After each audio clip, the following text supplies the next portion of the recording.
안녕하세요. 손하나의 서재에 오신 걸 환영합니다. 불안이 나를 덮쳤을 때, 걱정이 나를 집어삼킬 만큼 커졌을 때, 우리는 불안한 자신을 혐오하고 차갑게 대하기보다는 불안해서 나를 분리해야 합니다. 불안이 나를 더 좋은 곳으로 데려다 주리라. 이 책은 누구나 지니고 있는 불안이라는 감정을 잘 관리한다면 불안이 당신을 더 좋은 곳으로 데려다 준다고 말합니다. 불안은 어차피 완전히 떨쳐버릴 수 있는 것이 아닙니다. 포기할 것은 포기하고 지금의 내가 할 수 있는 일을 하면 됩니다. 이걸 깨달으면 삶이 한결 편안해질 겁니다. 그럼 책 같이 읽어볼까요?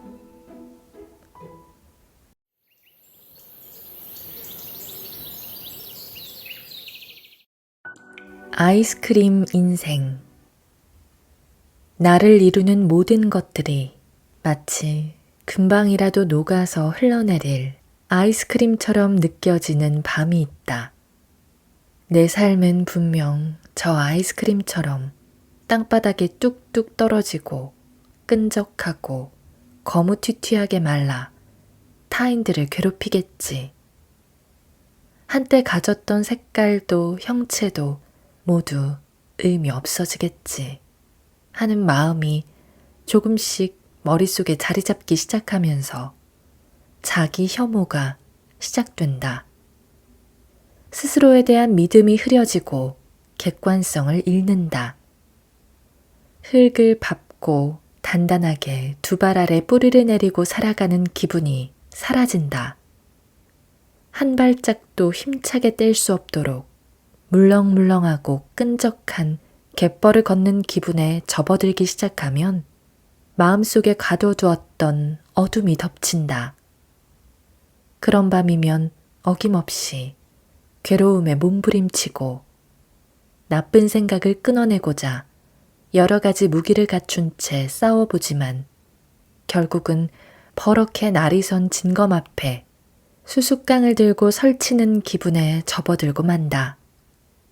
결국 아무것도 끊어내지 못하고 입을 쩍 벌린 동굴 속으로 빨려 들어간다. 생각 끊기 연습을 아무리 반복해도 아직 부족한 모양이다. 이 세상에서 나를 가장 효과적으로 공격하는 존재는 바로 나 자신이다. 나는 나의 약점과 나의 모순, 감추고 싶은 비밀과 굳이 들추지 않는 게 이로운 사실들을 모두 또렷하게 기억하고 있기 때문이다. 이렇게 부정적인 감정은 아무런 노력을 기울이지 않았음에도 불구하고 쉽게 증폭된다.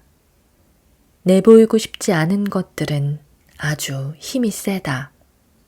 조금씩 잘게 모퉁이를 잘라버리고 또 버려.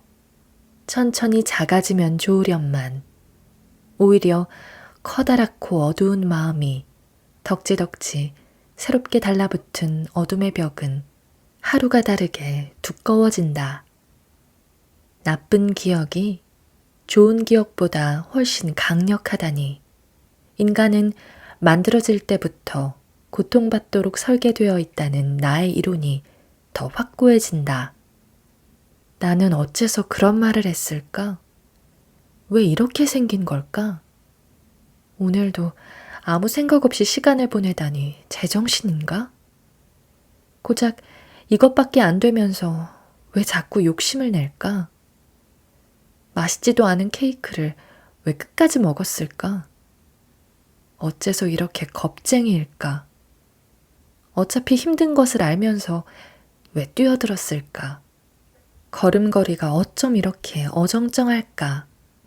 말할 때 왜 자꾸 하는 소리를 낼까? 자세가 왜 이렇게 구부정할까?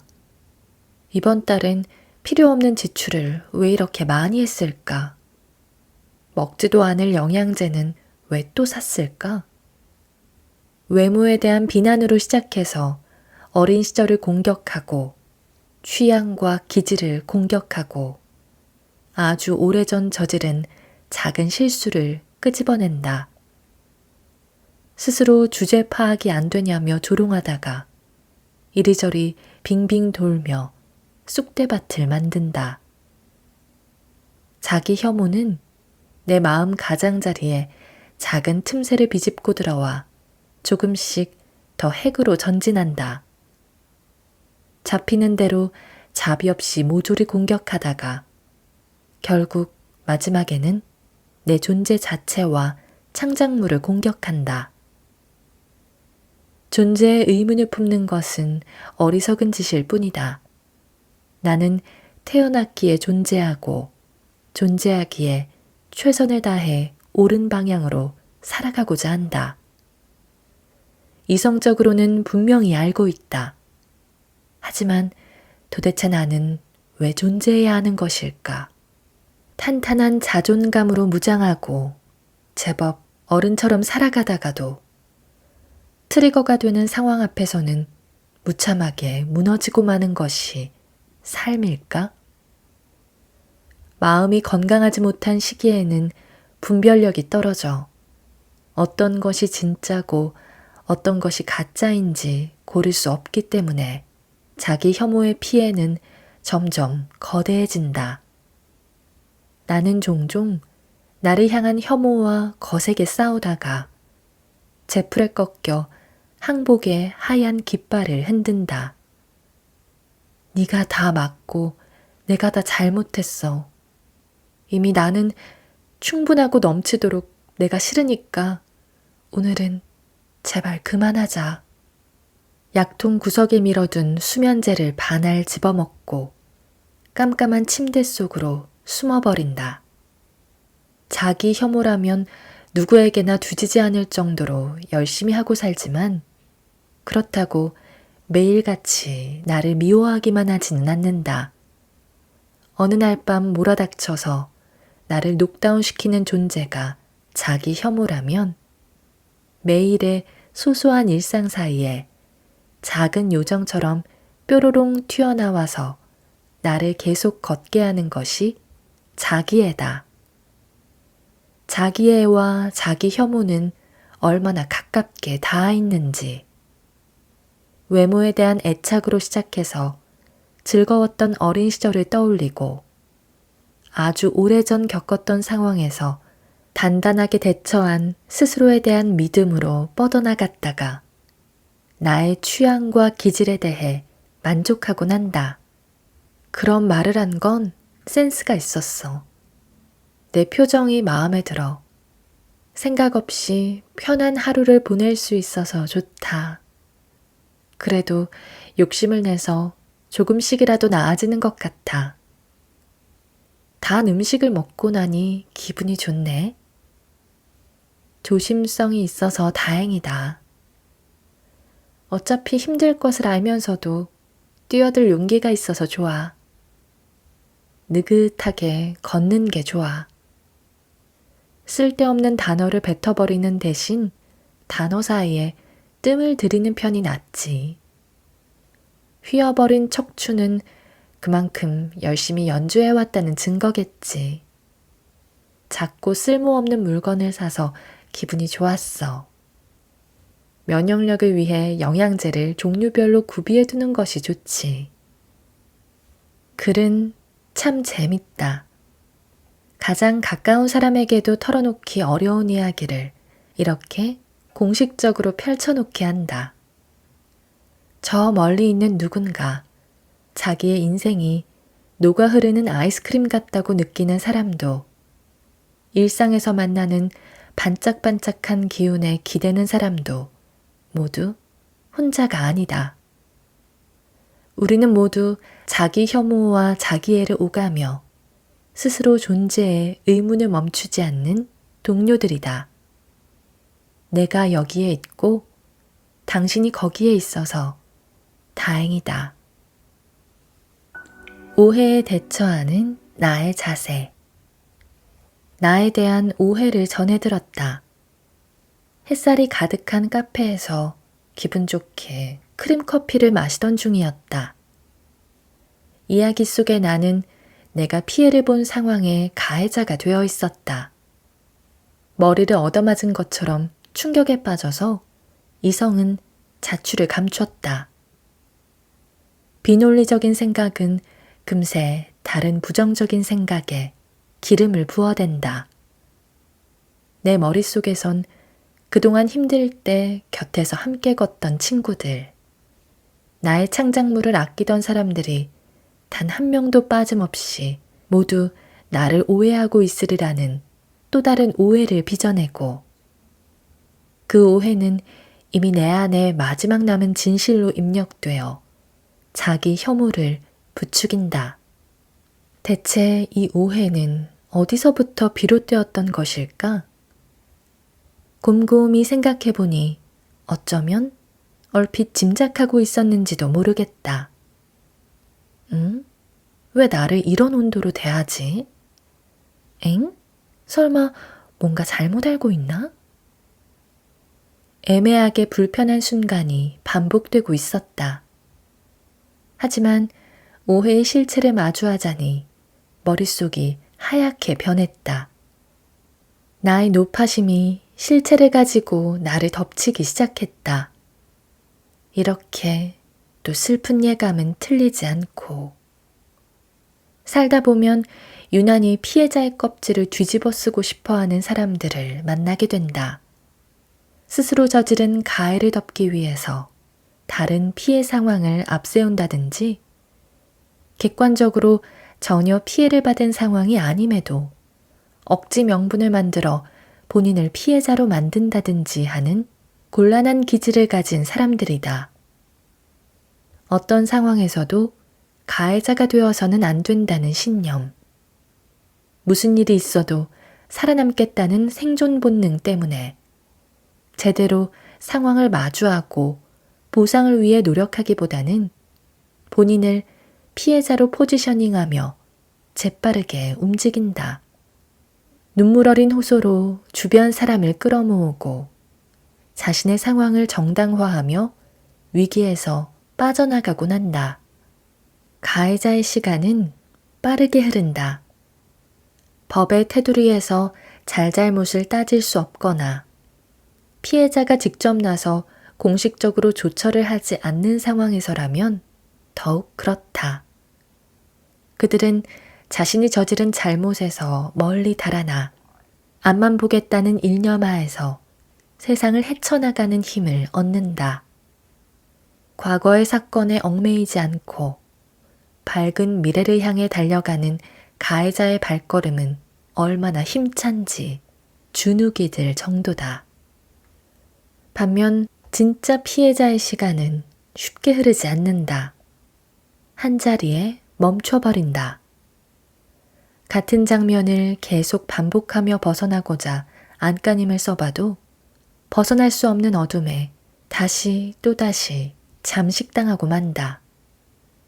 일상의 틈마다 예측할 수 없는 순간마다 트리거가 작동하고 상처받은 사람의 두 발을 꽁꽁 묶는다.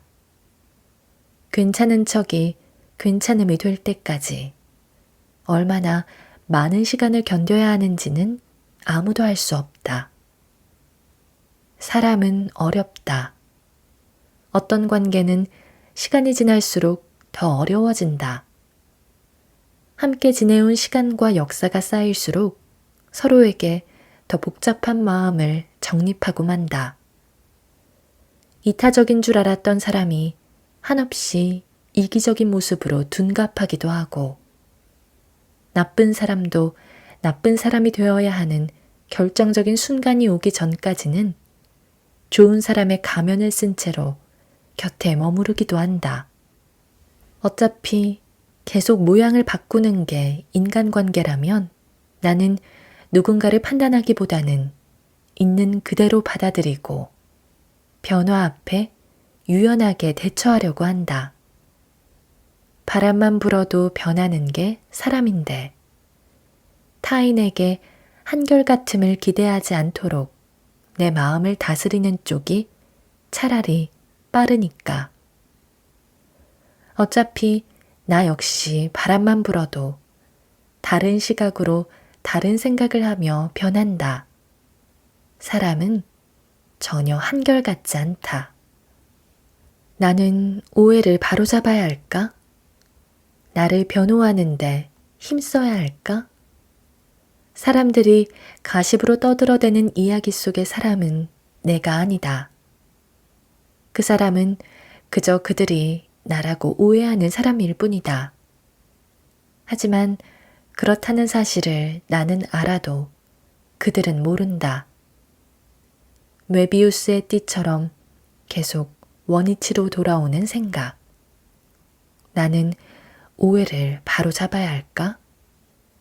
같은 생각을 반복하다가 각도를 틀어보기로 한다.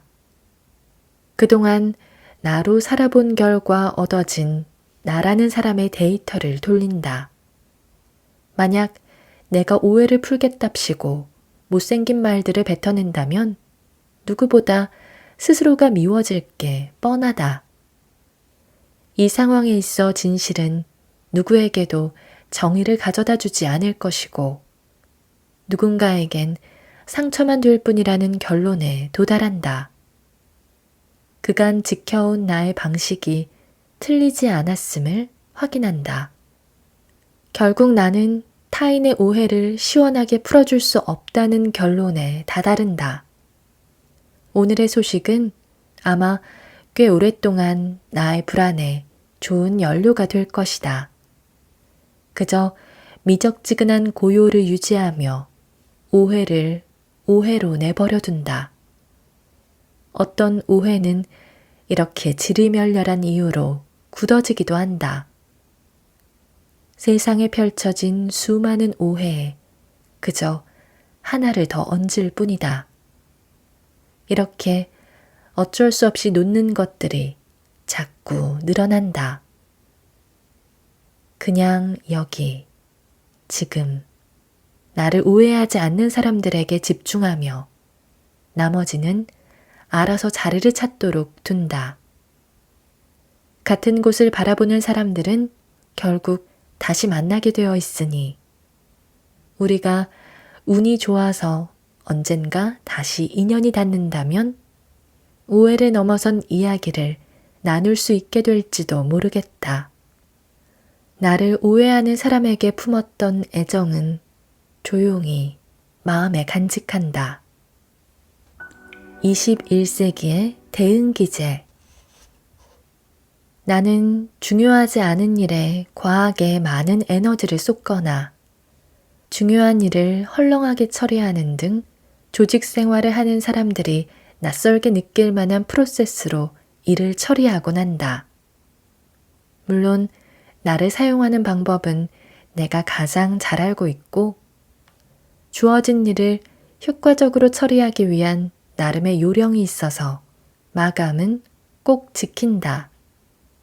당장 다음 주 월요일에 마감을 앞두고 일주일 내내 전혀 생산적이지 않은 행동만 골라서 하더라도 토요일 낮부터 최대한 스퍼트를 끌어올려 일주일치 집중력을 몰아서 작업을 할 수 있다면 그런 방식도 좋아한다. 하지만 불안의 계절이면 십수년차 프리랜서의 요령 따위는 전혀 통하지 않게 된다. 불규칙적으로 돌아오는 불안의 계절이다. 그래도 이번에는 불안이 꽤 오랫동안 나를 편하게 내버려 두었다.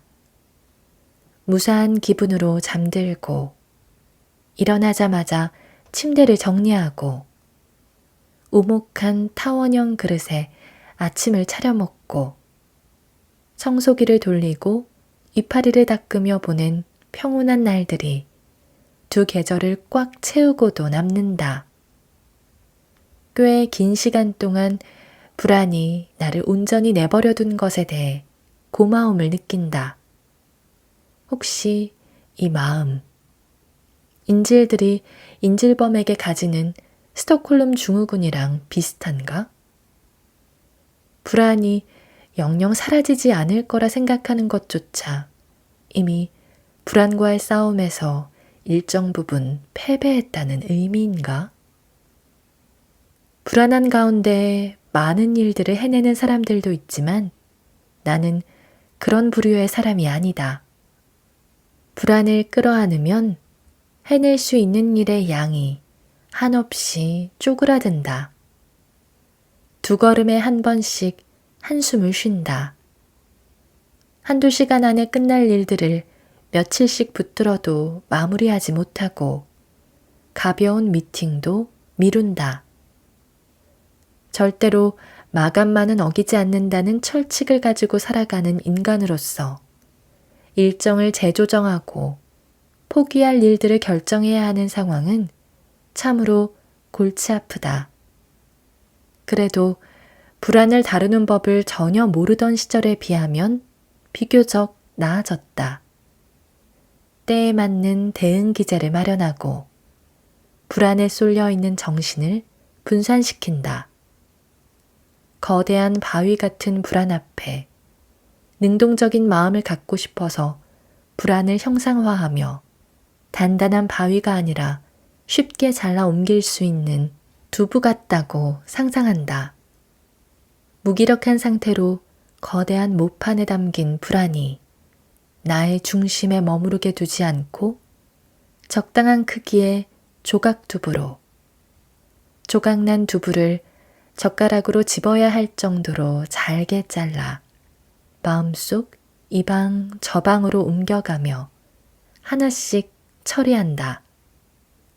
다리를 떨고 피젯 큐브를 딸깍거리고 휘파람을 불면서 작은 두부를 더 작게 잘라 최소한의 일상을 이어갈 수 있게끔 한다. 최근 애플워치를 다시 이용하기 시작했다. 슬그머니 스스로 팔목에 족쇄를 채운다.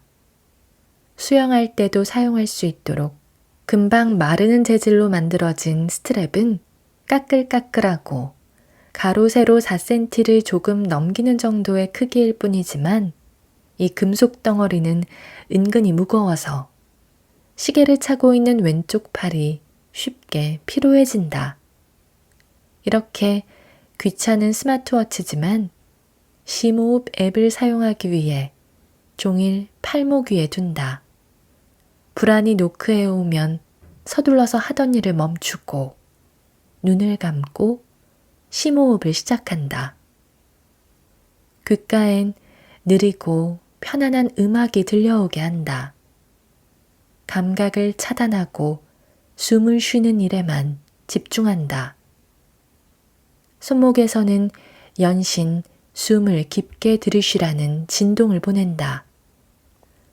움직임을 멈추고 호흡에 집중하십시오로 시작되는 심호흡은 팔목에 온화한 기척을 보내며 숨을 들이쉬어야 할 지점과 내쉬어야 할 지점을 알려준다.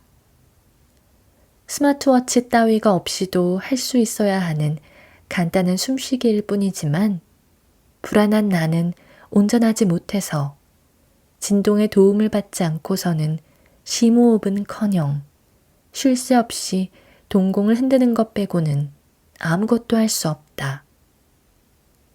의식적으로 허파에 많은 공기를 넣었다 빼면서 경직된 마음을 달랜다. 먼저 5분, 다시 5분, 그리고 3분. 조금 나아졌나 눈을 뜨고 상태를 확인한다. 아직 괴롭다면 다시 5분, 3분, 1분.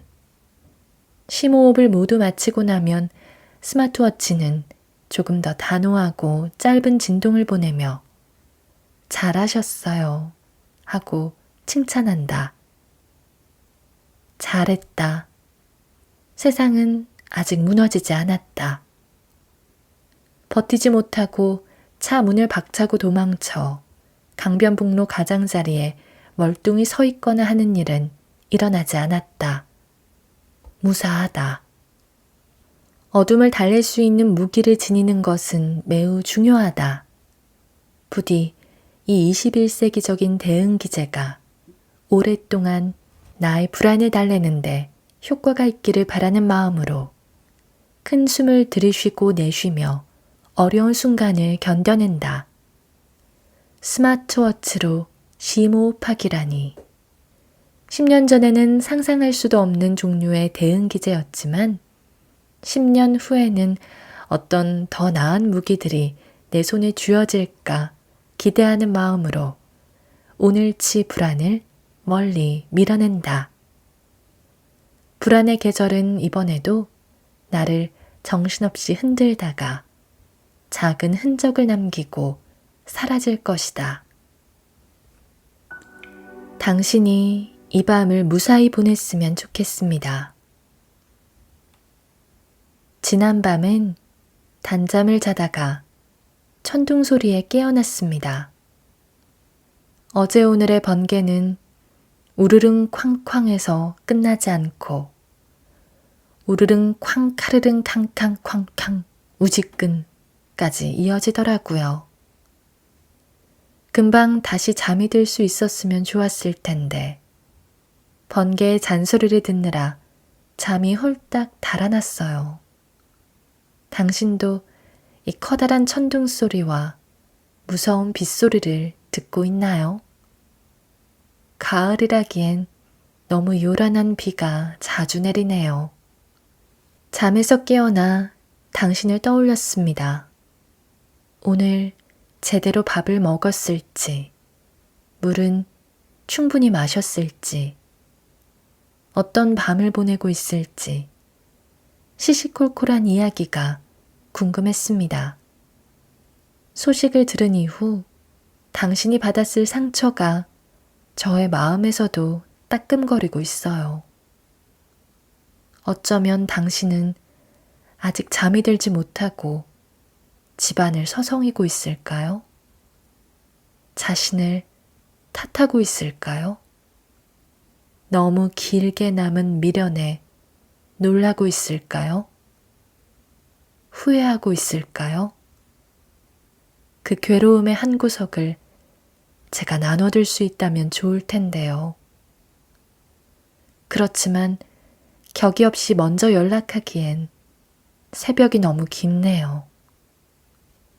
쌓아 올리고 또 쌓아 올려도 자꾸만 무너지는 것들이 있잖아요.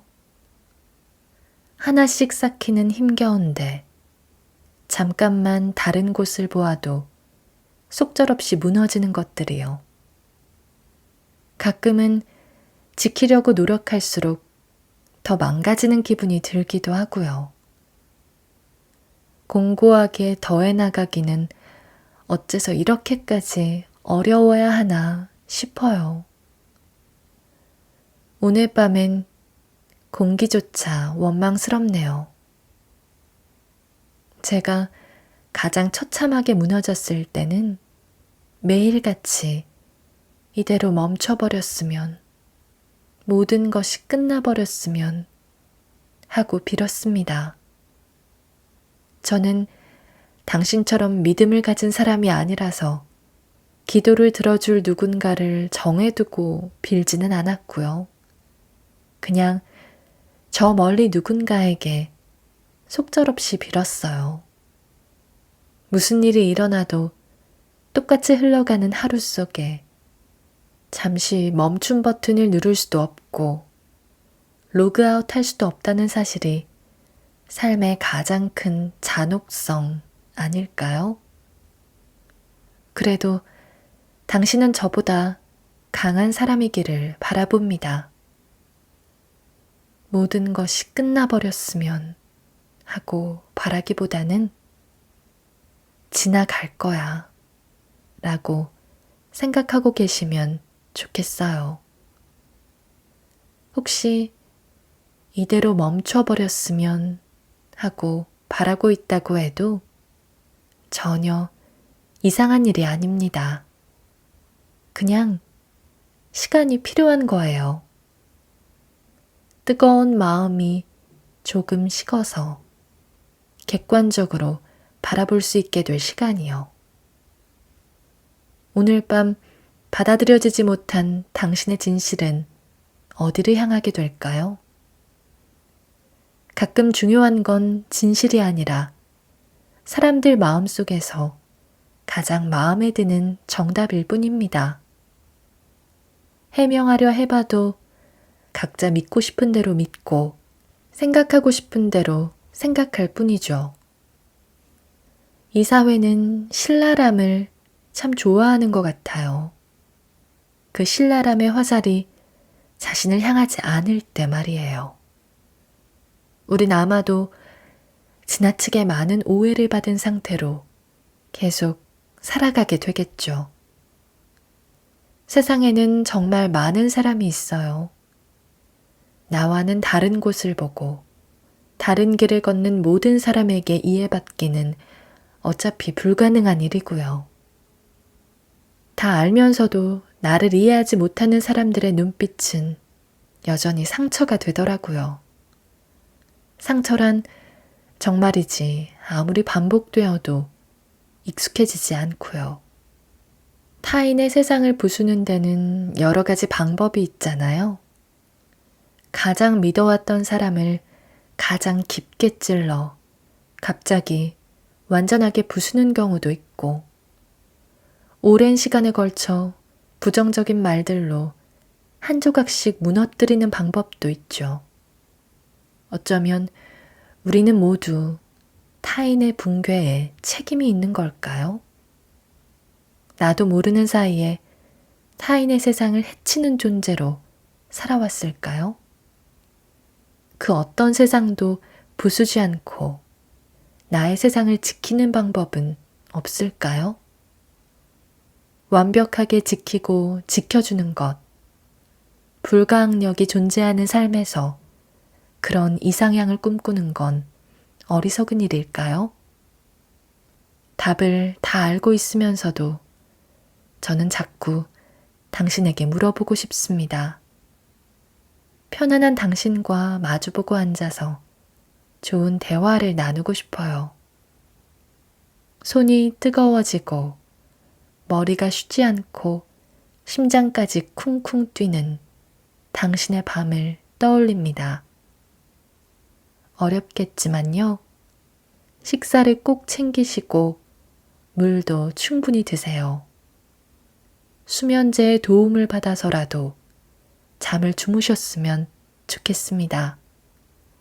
그리고 부디 그 밤의 꿈속에는 따뜻하고 즐거운 일들이 펼쳐지면 좋겠어요. 당신이 이 밤을 무사히 보내고 앞으로 다가올 수많은 밤의 괴로움에 지지 않았으면 좋겠습니다. 아주 오랜 시간이 지나고 나면 그래도 살아있길 잘했다며 덧없이 함께 웃는 날이 오기를 바랍니다. 좋은 순간이 올 거예요. 약속해요. 분명히 다시 찾아옵니다. 그 순간에 가닿기까지는 제가 여기에 서 있겠습니다. 오늘 저와 함께한 시간 어떠셨나요? 편안한 시간이 되었길 바라며 또 들러주시길 기다리겠습니다. 그럼 잘 자요.